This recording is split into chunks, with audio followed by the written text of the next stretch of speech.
Rádio Esporte Clube, a rádio que toca esporte. Primeira descida na luta pela glória.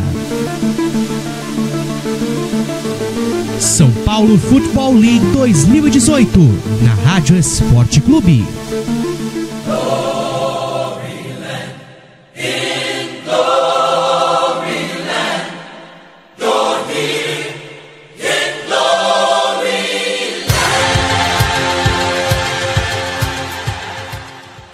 Isso aí, amigo fã da Bola Oval, estamos chegando com mais um Primeira Express, o boletim de notícias oficial do Troféu BES 2018, a parceria da Rádio Esporte Clube com o Primeira Descida, o portal de notícias número 1 da SPFL, meu amigo.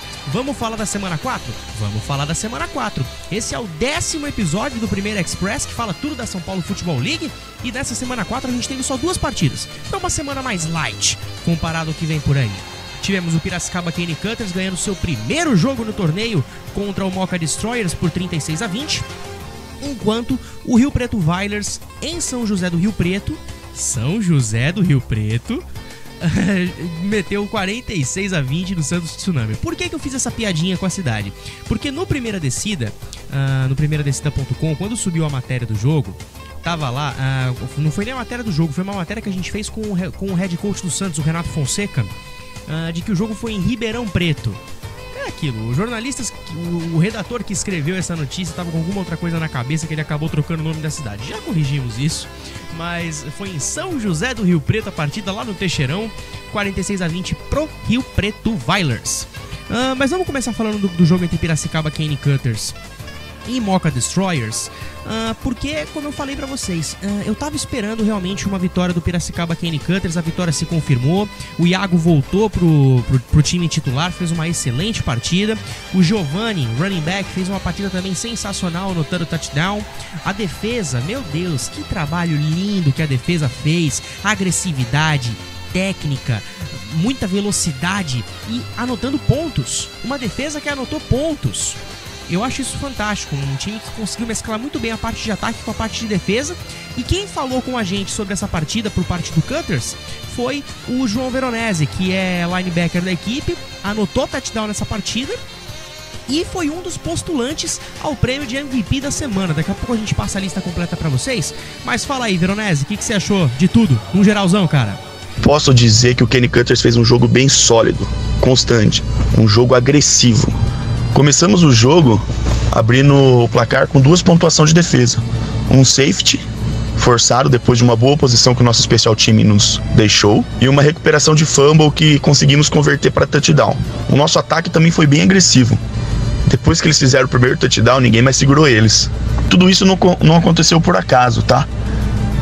Logo depois do término da Liga Nacional, nós com a comissão técnica sentamos, vimos aonde estavam as falhas e só treinamos isso, em cima das nossas falhas. Lógico, com novas jogadas, porém priorizamos nas nossas falhas, para não cometer mais erros dentro de campo. Organização de sideline, hoje a gente conta com coordenadores de ataque, coordenadores de defesa, coisa que a gente não tinha no passado, e isso está fazendo total diferença. Pessoas de fora olhando o que tem que ser feito dentro de campo. A defesa também jogou muito bem, também fez um jogo bem agressivo, muito agressivo por sinal, e foi ceder os primeiros pontos apenas no terceiro quarto. Eu mesmo realizei um dos melhores jogos da minha vida, mas isso não é mérito individual não, faz parte também de muito treino. A nossa defesa está muito entrosada, cada jogador sabe onde cada jogador tem que estar. Eu sei, se eu não estiver nesse momento, outra pessoa vai estar. A sintonia, o entrosamento está muito bom. Temos jogadores excepcionais na nossa defesa, tanto no ataque também. Temos um coordenador de defesa vendo o que está acontecendo de errado dentro de campo e mudando imediatamente. E a consequência de tudo isso é a vitória. E também você realizar um ótimo jogo. Não tem como você não jogar bem com tudo dando certo. O que eu tenho a dizer é que o Piracicaba Cane Cutters está focado e quer sim a busca desse título. Ah, com certeza, Veronese. E vocês vão correr atrás dele se continuarem nessa progressão, nessa melhora constante de performance e desempenho, que tá fantástico. O jogo terrestre encaixando certinho, o jogo aéreo aos poucos pegando a forma que tem que pegar. A defesa do Kenny Cutters, pra mim, assim, em questão de ceder pontos, não está entre as melhores da SPFL, é bem verdade. Mas se a gente for analisar desempenho, como tá acontecendo dentro de campo, essa defesa do Kenny Cutters é excelente. Agressividade, sabem forçar turnovers e sabem anotar touchdowns. Isso numa defesa é fantástico. E por parte do Mocha, fica... como é que eu posso falar? Fica o destaque para a evolução que eles tiveram. Porque muita gente, no meio de apostas que a gente faz em off, tava falando que o Mocha não ia fazer mais do que 5 pontos, 6 pontos, 7 pontos. E eu falei, não, se os caras conseguirem evoluir dentro daquilo que eles não conseguiram contra o Ocelotes, eles vão fazer um bom jogo. Não vão ganhar, na minha opinião, no tanto que não ganharam, mas vão sim mostrar uma melhora. E essa melhora tá refletida nos pontos. Fizeram 20 pontos. O jogo terrestre começou a encaixar, a defesa começou a cometer menos erros, não foram tantas faltas comparadas ao primeiro jogo, e os passes curtos, que são as jogadas favoritas deles, saíram. Então o caminho do Mocha tá muito bom nessa parte de melhora, de melhorar o desempenho.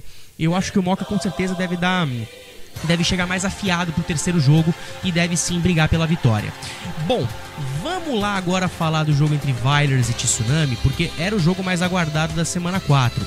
46-20 para a equipe do Rio Preto Vailers, num grande jogo por parte do Gabriel Prajo e do Leonardo Lotto, o quarterback e wide receiver da equipe de Rio Preto, tanto que os dois foram eleitos os MVPs da rodada, né? Quem concorreu, além do Prajo e do Lotto, foi o Veronese e o Giovanni, o running back da equipe do Kenny Cutters. Os 4 concorreram e no final, numa decisão empatada, o Lotto e o Prajo ganharam o prêmio de MVP da semana 4 da SPFL, do Troféu Bass.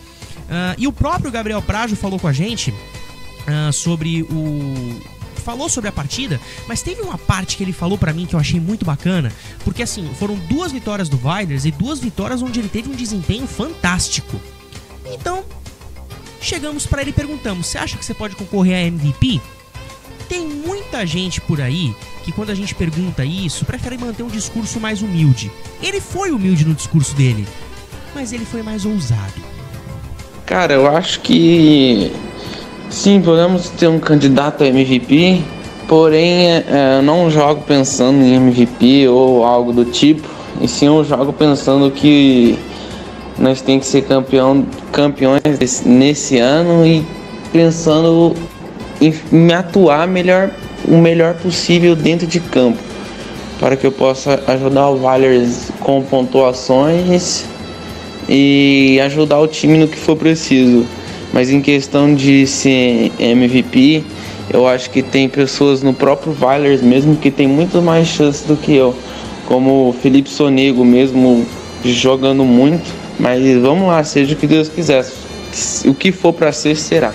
Nossa, falou bonito agora no final, hein? Falou bonito. Grande Gabriel Prajo, que é um quarterback que está em excelente evolução, conseguindo fazer passes curtos, conseguindo lançar os recebedores e eles conseguindo jardas enormes após a recepção. Vale também o destaque nessa partida pro Cody, o running back da equipe, muito liso, quebrando tackles. Também fica o destaque pro Dion West, que a mesma coisa por parte do Cody, muito liso. Esses jogadores americanos trazem uma versatilidade, uma ação para os ataques que é muito bacana. Então eles conseguiram quebrar tackles e foram fundamentais nessa vitória do Rio Preto Vailers. Mas no fim das contas a gente acabou dando o prêmio de MVP pro Prajo e pro Leonardo Lotto, que fizeram um desempenho fantástico, tudo encaixado direitinho. Mas do outro lado, o Tsunami mostrou muita evolução. Muita evolução.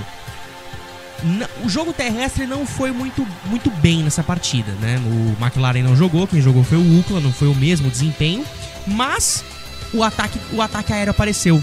O Renan Cardoso, ele não jogou, ele sentiu dores nas costas durante os últimos treinos do Tsunami, e o Júnior voltou para a posição de QB, e tivemos 2 touchdowns aéreos da equipe do Santos. Olha aí, 2 TDs da equipe do Santos aéreo. A gente tava querendo muito que isso acontecesse.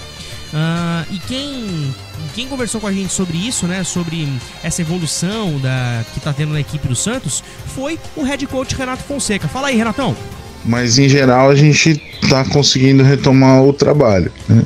Tivemos erros no primeiro jogo contra o Steam, tivemos erros novamente nesse jogo contra o Oilers, mas vamos trabalhando nisso e tentar corrigir. A gente também teve outros problemas também nesse jogo de lesão, alguns atletas ficaram de fora por conta disso. Com a viagem longa também tivemos alguns atletas que não puderam ir pelo horário de retorno, que iria atrapalhar no trabalho e coisas assim.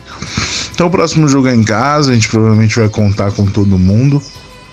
E tem 2 semanas aí pra gente corrigir o que deu de errado, tentar reencaixar o jogo corrido, que contra o Steam tinha funcionado, a gente não conseguiu finalizar, a gente teve boas campanhas e acabou não conseguindo concluir, transformar isso em pontuação. Nessa partida nosso jogo corrido já não foi tão bem assim, mas o jogo aéreo encaixou. A gente conseguiu pontuar, conseguiu transformar em pontos as chances que a gente teve. E agora, jogando em casa com todo mundo, a expectativa é que a gente tenha uma partida melhor e com menos erros do que as 2 anteriores. Olha, Renato, você tem a certeza que os próximos jogos do Tsunami têm a evoluir? Se continuar nessa pegada, eu Matheus, manteria o Júnior como QB. Porque assim, e com a volta do McLaren, o Santos ganha a opção aérea e ganha a opção terrestre. Eu falei, o Santos precisava de um QB que fosse bom de passe, e o Júnior é esse QB bom de passe. E com o McLaren de volta pro jogo corrido, a linha ofensiva tá fazendo um ótimo trabalho de proteção, com o Galante, com o Forjas, com todo o pessoal. Então tá muito bem o Santos nessa parte. E a defesa, mesmo tendo cedido 46 pontos, teve muita coisa boa. Teve o Felipe Pita forçando fumble, e teve, olha, o ápice do jogo. O momento ápice do jogo, porque foi céu e inferno ao mesmo tempo. Primeiro, a parte do céu, né? O Xuxa, DL da equipe do Santos, fez uma leitura perfeita de um passe screen, interceptou o Gabriel Prajo e foi pra endzone. Touchdown da equipe do Santos, e naquela hora tava 14-14. Eis que um dos assistentes técnicos do Santos invade o gramado para comemorar, o time toma 15 jardas de penalidade no kickoff e aí toma o TD de retorno na sequência.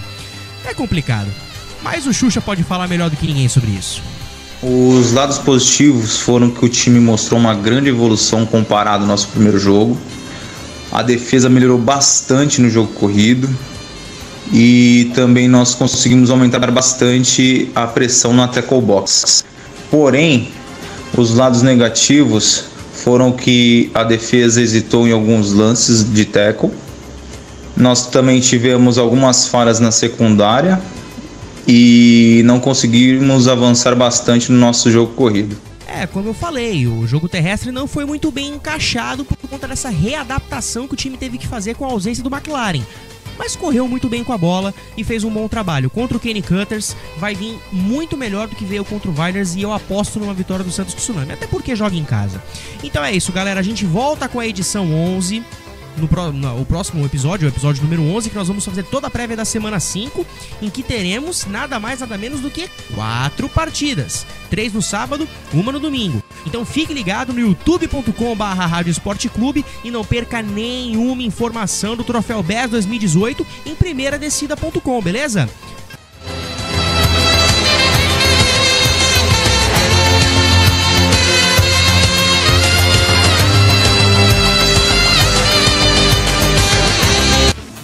Fique ligado nas informações da SPFL 2018 no Facebook do Primeira Descida e também em www.primeiradescida.com.